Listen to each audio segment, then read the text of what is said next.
Hola amigos, en este vídeo no voy a mostrar en sí las rutas de senderismo de Taroko, sino que más bien os voy a hablar de las ventajas e inconvenientes en cuanto al transporte y de nuestra experiencia. También haré algunas recomendaciones en cuanto a las rutas de senderismo y sobre los documentos y permisos necesarios para hacerlas. Vamos a ello.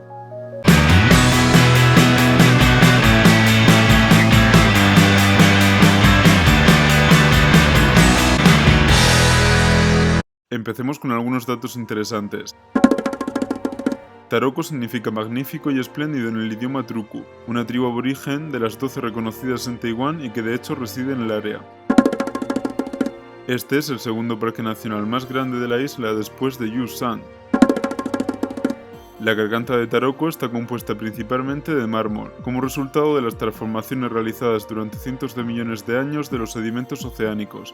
Las fuerzas elevadoras de la colisión de placas empujaron las rocas sobre la superficie del océano, creando picos que llegan a alcanzar los 3.700 metros. De hecho, la región todavía se está elevando aproximadamente medio centímetro cada año. Alucinante, ¿verdad?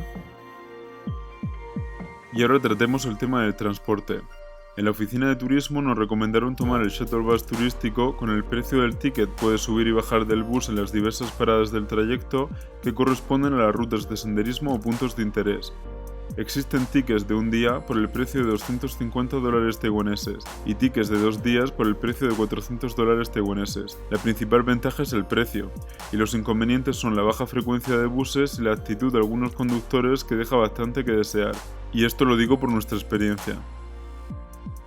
Durante el trayecto, Han y yo cargábamos mochilas grandes con agua, algo de comida, ropa de abrigo por si hacía frío, las cámaras, baterías, etcétera, etcétera. Cuando terminamos nuestro recorrido y nos disponíamos a tomar el shuttle bus para regresar a Hualien, el bus llegaba con un retraso de 30 minutos, por eso no preparamos el ticket por miedo a perderlo.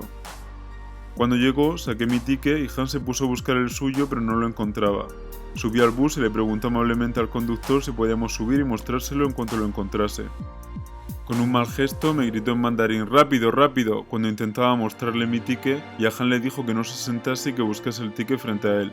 Al no poder encontrar el ticket y con los nervios del momento, Han intentó explicarle al conductor que por la mañana habíamos tomado el bus juntos y que en este momento pues no encontraba su ticket a pesar de que yo sí tenía el mío.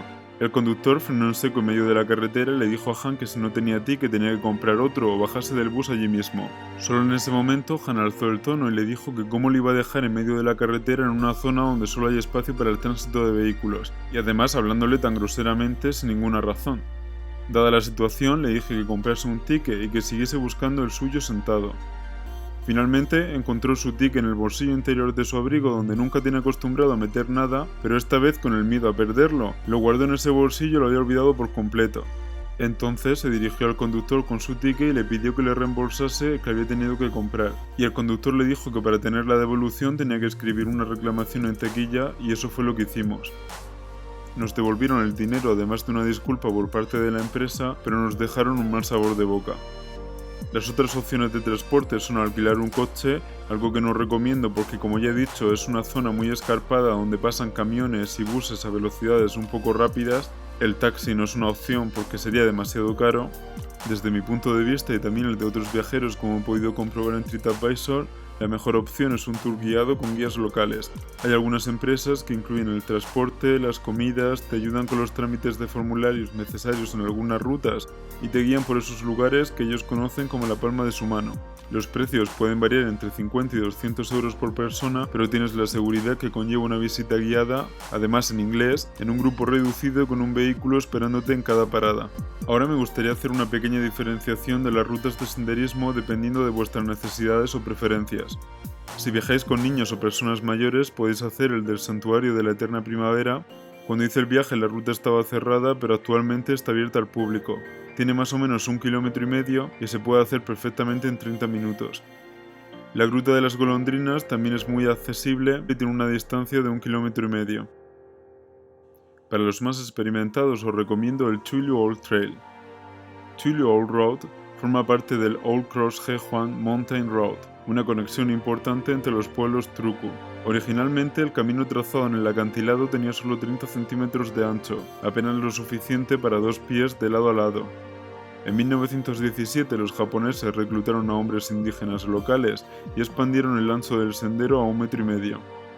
Colgando solo de una cuerda alrededor de la cintura, los indígenas locales usaron dinamita para romper las paredes del acantilado, un trabajo extremadamente difícil y peligroso. Para realizar esta ruta es obligatorio, a diferencia de las otras, pagar la entrada al parque y obtener un permiso.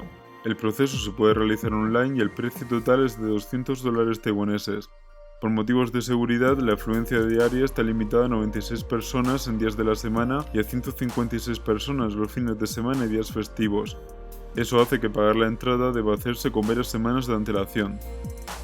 El acceso a la ruta solo es posible entre las 7 y las 10 de la mañana porque es una ruta larga que toma de 6 a 7 horas realizarla ida y vuelta. Está desaconsejada a personas con miedo a las alturas, con enfermedades de corazón y embarazadas.